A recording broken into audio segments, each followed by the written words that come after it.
आइए हम लोग भजन में से पढ़ेंगे भजन 19 साम्स 19। जिसको भी मिलता है आप आमीन बोल सकते हैं। हम लोग पढ़ेंगे। आमीन हालेलुया। आइए हम लोग भजन 19 को पढ़ेंगे 1 से लेकर 6 कलम तक। आकाश परमेश्वर की महिमा का वर्णन कर रहा है और आकाश मंडल उसकी हस्तकला को प्रकट कर रहा है। दिन से दिन बातें करता है और रात को रात ज्ञान सिखाती है। न तो कोई बोली है और न कोई भाषा जहां उसका शब्द सुनाई नहीं देता। उसका स्वर सारी पृथ्वी पर गूंज गया है और उसके वचन जगत की छोर तक पहुंच गए हैं। उसने उनमें से उसने सूर्य के किरण के लिए एक मंडल खड़ा किया है जो दूल्हे के समान अपनी महल में निकलता है। वह शूरवीर के समान अपनी दौड़ दौड़ने में हर्षित होता है। वह आकाश के एक सिरे से निकलता है और वह उसके दूसरे सिरे तक चक्कर मारता है और उसकी गर्मी सबको पहुंचती है। हालेलुया। परमेश्वर के नाम की महिमा हो। आप अपने स्थानों में बैठ सकते हैं।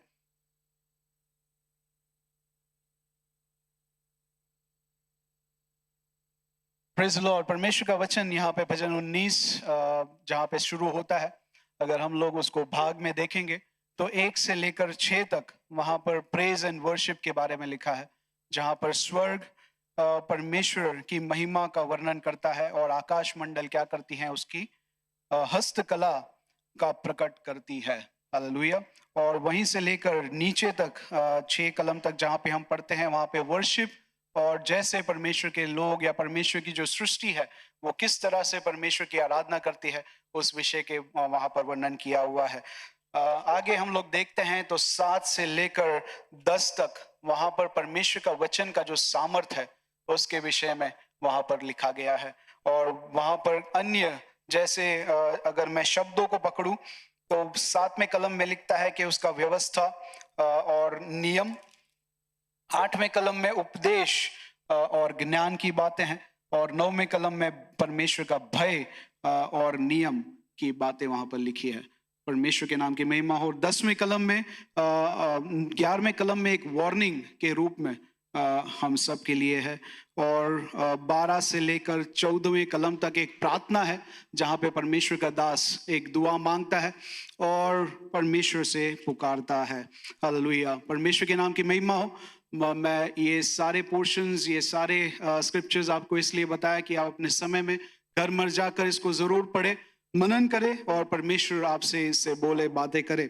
1 से लेकर 6 तक जहां पर परमेश्वर की आराधना करते हैं, वहां पर खास करके सृष्टि जो है, आकाश जो है, आकाश मंडल जो है, उसकी हस्तकला का वर्णन करते हैं। हालेलुया। ये सिर्फ अगर हम लोग कहें तो ये क्या है, नॉन लिविंग थिंग्स है, ये इसमें कोई प्राण नहीं है, लेकिन फिर भी जो परमेश्वर की सृष्टि है वो क्या करती है, परमेश्वर की महिमा को प्रकट करती है।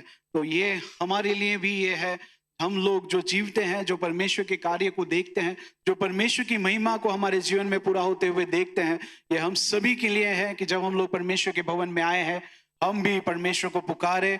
उसने जो महान कार्य हमारे जीवन के लिए रखे हैं, जो अद्भुत कार्य उसने हमारे जीवन के अंदर किए हैं, उसके हम लोग गुणानुवाद करते हुए धन्यवाद के साथ में परमेश्वर की हुजरी में जब हम आते हैं ये करें। और यहाँ पर तीसरे कलम में जैसा लिखता है कि न तो कोई बोली है और न कोई भाषा जहां उसका शब्द सुनाई नहीं देता।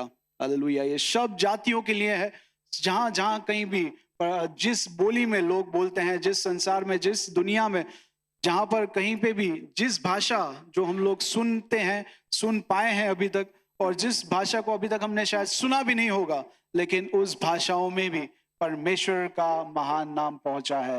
हालेलुया।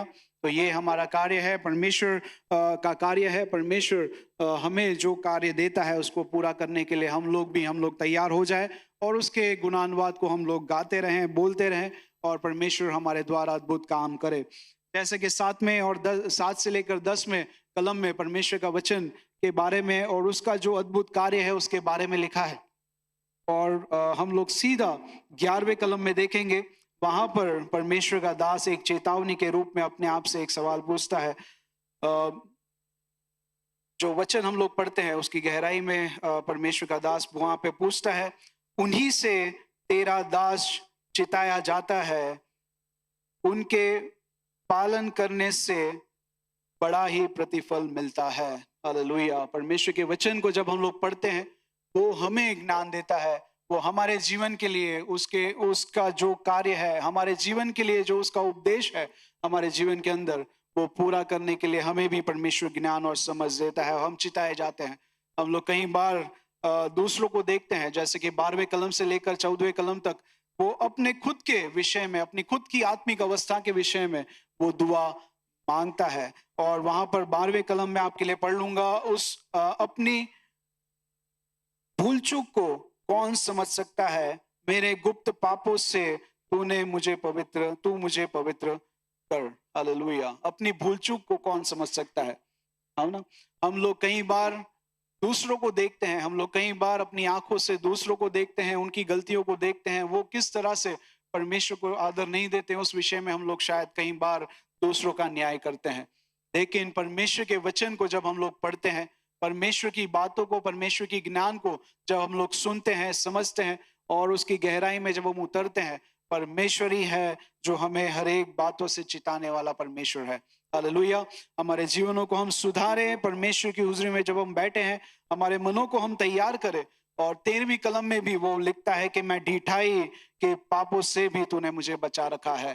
हालेलुया। कई बार हम लोग हठीले पाप, या जो पाप हमको किसी चीजों से हम लोग उसको पकड़े रहे हैं, कोई भी कारणवश क्यों ना हो, लेकिन परमेश्वर हमें उस वचन से, अपने वचन से और अपने छुटकारा से वो हमको छुड़ाने वाला परमेश्वर है। हालेलुया। और 14वीं कलम में वो धन्यवाद के साथ में परमेश्वर के मुख को वो धन्यवाद बोलता है, और वहां पर वो लिखते हुए, गाते हुए ये कहता है, मेरा मुख का वचन और मेरे हृदय का धन्यवाद तेरे सम्मुख ग्रहण योग्य हो। है यहोवा परमेश्वर मेरी चट्टान और मेरा उद्धार करने वाले। हालेलुया। वो हमारा उद्धार करने वाला, वो हमारी चट्टान है। और जब हम उसकी उपस्थिति में आते हैं, हमारे मन, हमारे मुख के वचन और हृदय का धन्यवाद उसके सम्मुख में कैसे हो, ग्रहण योग्य हो। हालेलुया। हमारे मनों को क्यों ना हम लोग तैयार करें, जैसे हम लोग आराधना के समय में जाते हैं, हम भी परमेश्वर की हुजरी में जब हम हैं, हमारे जीवनों को, हमारे मन की अवस्थाओं को, हमारे जो भी जीवन की समस्याएं हैं, जो भी जीवन की परीक्षण है, उसको परमेश्वर के हाथों में देते हुए, सौंपते हुए, हम परमेश्वर की हुजरी में जब हम हैं, हमारे मनों को तैयार करें, हमारे मुख के वचन और हमारे हृदय की जो भी कल्पनाएं हैं, जो भी बातें हैं, परमेश्वर को जब हम लोग धन्यवाद दे, वो परमेश्वर के लिए ग्रहण योग्य साबित हो। परमेश्वर के नाम की महिमा हो। परमेश्वर आपको आशीष दे।